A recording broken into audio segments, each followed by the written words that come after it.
स्वागत है हमारे यूट्यूब चैनल पर। आज हम लोग जियोग्राफी का एक सबसे इम्पोर्टेंट टॉपिक देखेंगे, एस्ट्रोनॉमी। एस्ट्रोनॉमी क्या होता है? देखिए, खगोल विज्ञान। खगोल विज्ञान जो होता है ये ब्रह्मांड, अंतरिक्ष आदि चीज़ों का जो होता है अध्ययन कराता है हमें। देखिए, तारा जो होते हैं, सबसे स्टार्ट करें हम लोग कहाँ से? तारा से। देखिए, तारा, स्टार। स्टार में क्या होता है? तारा।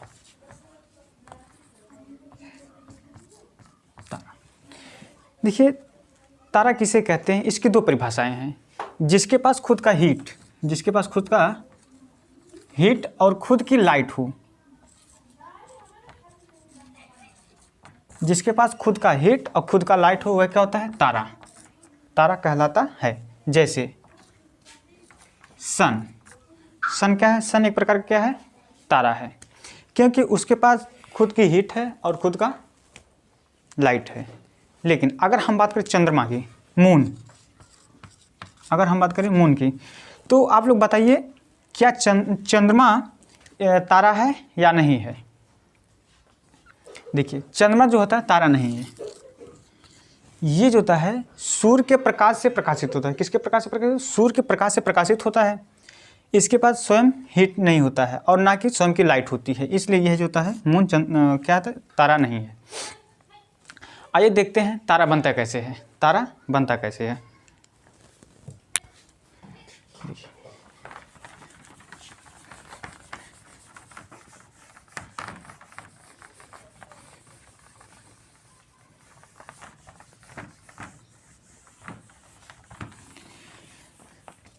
देखिए, क्या होता है कि पहले गैस, ये तारा बनने से पहले यह एक विरल गैस का गोला होता है। क्या होता है? विरल गैस का गोला होता है।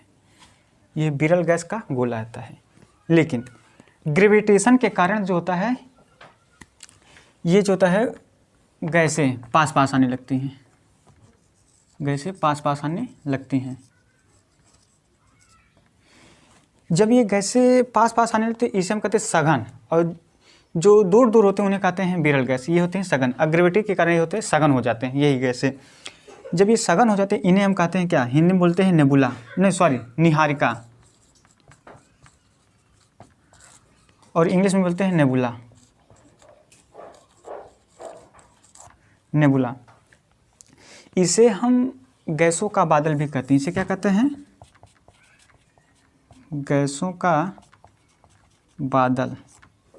इसे हम गैसों का बादल भी कहते हैं। देखिए, नेबुला बना। नेबुला के बनने के बाद जब गैसें पास पास हो जाती हैं या फिर सघन हो जाती हैं, तो जब ये सघन हो जाती हैं तो इनके पास खुद का हीट हो जाता है। जब खुद का हीट होता है तो हीट के साथ क्या होती है? लाइट। इसके पास खुद का हीट और लाइट, हीट और लाइट दोनों उत्पन्न हो जाती हैं। तो ये बन जाता है क्या? तारा। ये क्या है? तारा। अब इसके पास खुद की हीट हो गई और खुद की लाइट हो गई। देखिए, जो तारे होते हैं उसमें कौन सी गैस पाई जाती है? अगर गैस की बात की जाती है उसमें कौन सी गैस पाई जाती है? हाइड्रोजन। हाइड्रोजन तो गैस पाई जाती है। ये किस में परिवर्तन, इसका परिवर्तन किस में होता है? यह किस में परिवर्तित होता है? यह हीलियम में परिवर्तित होता है। जब हाइड्रोजन हीलियम में परिवर्तित होता है तो हीट और लाइट दोनों ही उत्पन्न होती हैं। ठीक। इसके बाद देखिए, जब ये हाइड्रोजन से हीलियम में परिवर्तन होता है तो इसे हम कहते हैं नाभिकीय संलयन। नाभिकीय संलयन हो गया, इसे हम कहते हैं नाभिकीय संलयन। अब ये गैसें किस अवस्था में पाई जाती हैं? गैसें तो गैस की अवस्था में पाई जाती हैं। अब तारे किस अवस्था में होते हैं? तारे प्लाज्मा अवस्था में होते हैं। देखिए, तारे किस अवस्था में होते हैं? प्लाज्मा अवस्था में। अब प्लाज्मा होता क्या? आप इसको समझिए। प्लाज्मा जैसे पृथ्वी पर देखिए, जब आप जो होता है समुद्र के पास जाएंगे तो जल लिक्विड हो जाएगा। जब आप स्थल पर आएंगे तो क्या हो जाएगा? सॉलिड। तो आप, अगर आपसे कोई पूछता है कि पृथ्वी किस अवस्था में है, पृथ्वी किस अवस्था में है, तो आप लोग क्या बताएंगे? सॉलिड है, लिक्विड है, क्या बताएंगे? कि गैस है, पृथ्वी जो होती है तरल अवस्था में है। तरल अवस्था में समुद्र पास जाएंगे तो जल होगा और स्थल पर आएंगे तो भूमि या मिट्टी होगी। तो प्लाज्मा जो होता है ये सॉलिड और लिक्विड दोनों का मिश्रण होता है। सॉलिड और लिक्विड दोनों मिलकर क्या बनते हैं? प्लाज्मा। तो बताइए तारा किस अवस्था में होते हैं? प्लाज्मा अवस्था में होते हैं।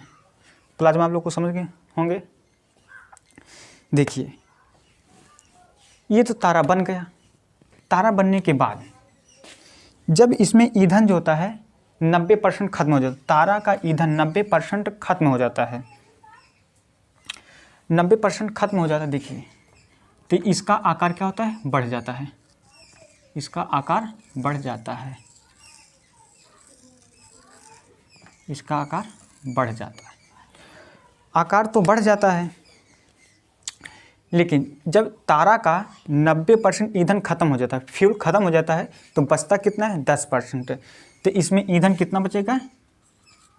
ईंधन 10%। आकार क्या हो जाएगा?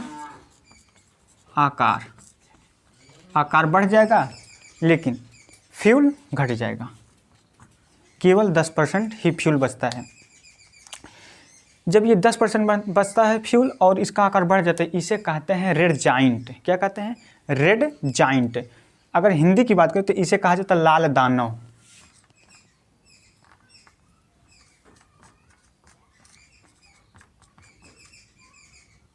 देखिए लाल दानव कहते हैं। देखिए क्या होता है, कैसे बना ये? पहले ये क्या विरल गैस था, फिर ग्रेविटेशन के कारण ये सघन हुआ। तो जब ये सघन हो तो उसे कहा गया निहारिका। निहारिका कहा गया तो उसे इंग्लिश में कहते हैं नेबुला। इसे हम गैस का बादल भी कहते हैं। फिर निहारिका से किस में परिवर्तन हुआ? तारा में।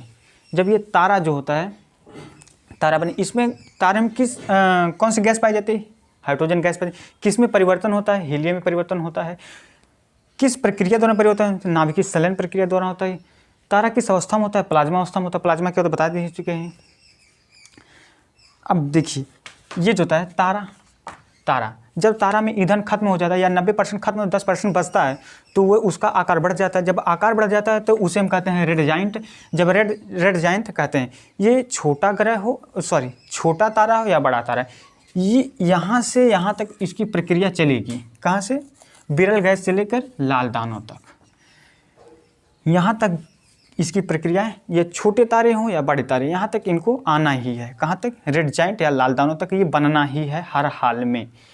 आप लोग इसका स्क्रीनशॉट ले लीजिए, आगे हम बता दे रहे हैं।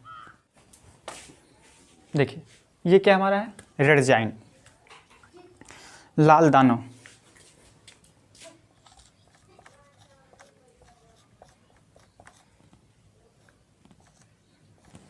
ये हमारा लाल दानव हो गया। देखिए लाल दानव तो बना, इसका फ्यूल तो मान लीजिए 10% बचा। इसमें फ्यूल क्या होता है? 10%। आकार क्या होता है? आकार बढ़ जाता है। ठीक। इसके बाद होता है जो ग्रह सूर्य से छोटे होते हैं, क्या होते हैं? सूर्य से छोटे होते हैं। छोटे होते हैं वह बन जाते हैं यहाँ से श्वेत वामन। क्या बनते हैं? श्वेत वामन। जो ग्रह होते हैं वो बन जाते हैं श्वेत वामन। इसे हम जीवाश्म तारा भी कहते हैं।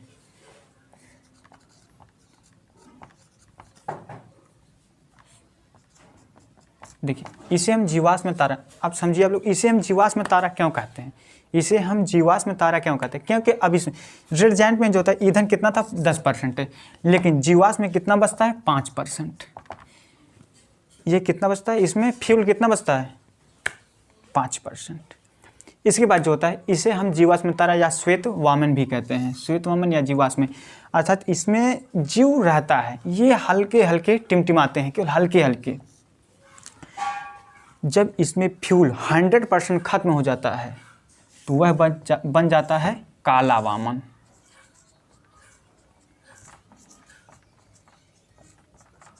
क्या बन जाता है? काला वामन। काला वामन ये चमकता नहीं है। क्या नहीं चमकता? क्योंकि इसमें जो भी फ्यूल था, जीवाश्म में तो 5% था, लेकिन काला जब वामन बनेगा इसमें एक भी परसेंट नहीं फ्यूल रहेगा, अर्थात फ्यूल 100% खत्म हो जाता है। इसमें क्या होता है, खत्म हो जाता है, तो इसे हम कहते हैं काला वामन। यह चमकता नहीं, क्या नहीं करता है, यह चमकता नहीं है। जो तारे ग्रह नहीं होते तारे, जो तारे सूर्य से बड़ा, ये तो सूर्य से छोटे, ये जो छोटे के लिए हो गए, लेकिन जो तारे सूर्य से बड़े होते हैं, क्या होते हैं, बड़े या बड़ा होता है, वह जो होता है बन जाता है, इसके बाद रेड जायंट के बाद वह बन जाता है क्या, वह बन जाता है अभिनव तारा।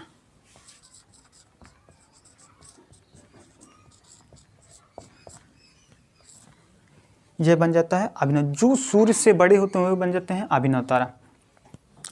अभिनव तारा का हम विस्फोटक तारा भी कहते हैं, विस्फोटक तारा भी कहते हैं। अब यह अभिनव तारा जब यह विस्फोटक, इसे हम विस्फोटक तारा, इसमें जब विस्फोट होता है, तो यह बन जाता है न्यूट्रॉन।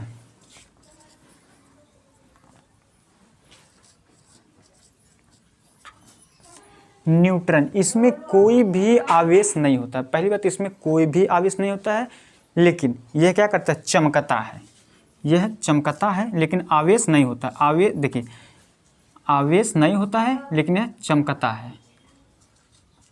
आवेश नहीं होता, यह चमकता है। ये न्यूट्रॉन तारा हो गया। इसके बाद जो होता है अभिनव तारा से क्या बनता है, प्लसर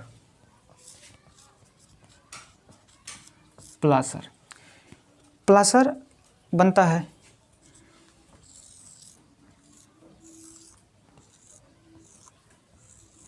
देखिए, इसके बाद ये बन जाता है क्या, क्वेसर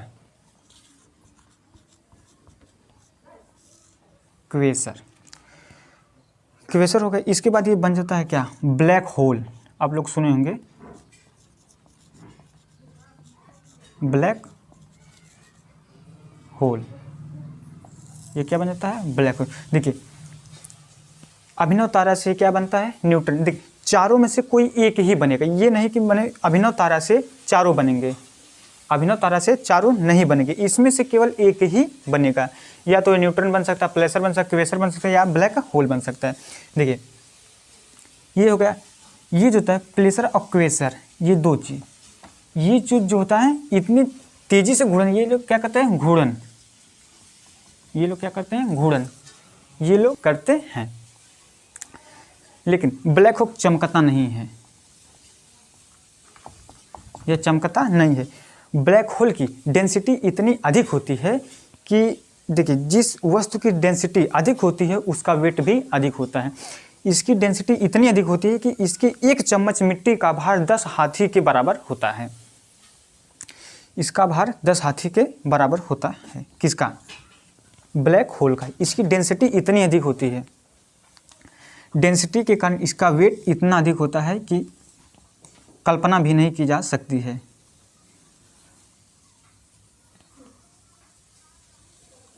देखिए, ब्लैक होल जो होता है इसकी डेंसिटी इतनी अधिक होती है कि यह पृथ्वी की एक पार से, यानी कि उत्तरी ध्रुव से दक्षिण ध्रुव की ओर निकल सकता है, इसकी डेंसिटी के कारण, क्योंकि इसकी डेंसिटी अधिक होती है।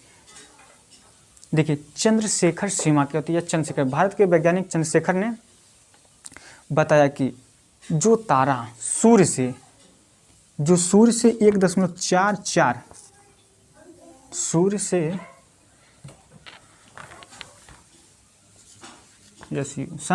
सूर्य से 1.4, यानी कि सूर्य से 1.5 गुना रहेगा। जो तारा सूर्य से 1.5 गुना रहेगा वह क्या बनेगा,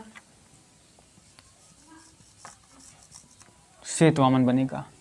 देखिए, हर तारा को रेड जाइंट तक आना ही होगा, या रेड जाइंट तक आते ही हैं, लाल दानव ही बनते हैं। अब जो तारा सूर्य से 1.5 गुना, सूर्य से 1.5 गुना से कम रहता है, 1.5 गुना से कम रहता है, वह क्या बन जाता है, श्वेत वामन। श्वेत वामन बनता है क्या, काला वामन। लेकिन जो तारा सूर्य से 1.5 गुना से अधिक, 1.5 गुना मतलब जानते हैं, यही इसका मेन पॉइंट है, 1.44 से अधिक होता है, से अधिक होता है, इससे क्या होता है, अधिक होता है, वह बनेगा क्या, अभिनव तारा। अभिनव तारा या विस्फोटक तारा, दोनों बात ही वही बन सकता है, न्यूट्रॉन तारा, सॉरी न्यूट्रॉन या प्लेसर क्वेसर या ब्लैक होल, वही बन सकते हैं। ये भारत के वैज्ञानिक कौन थे, चंद्रशेखर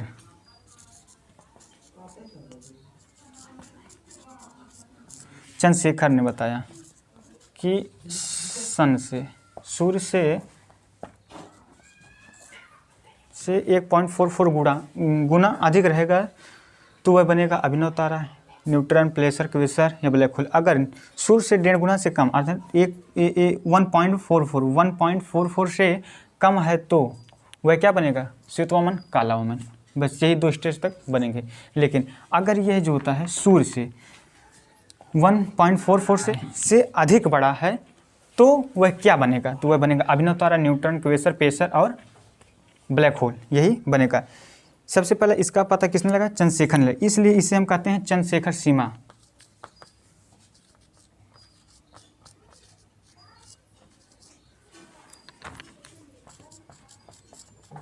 चंद्रशेखर सीमा भी कहते हैं। अच्छा, अब आप लोग ये बताइए कि सूर्य क्या बनेगा, सूर्य क्या बनेगा, वे श्वेत वामन बनेगा कि ये अभिनव तारा, आप लोग बताइए, श्वेत वामन बनेगा कि अभिनव तारा बनेगा। इधर तो आ गया जो श्वेत वामन में वह काला वामन बनेगा। इसके बाद इसमें क्या, अभिनव तारा में न्यूट्रॉन, प्लेसर क्वेसर और ब्लैक होल। आप लोग कमेंट बॉक्स में ज़रूर लिखिएगा।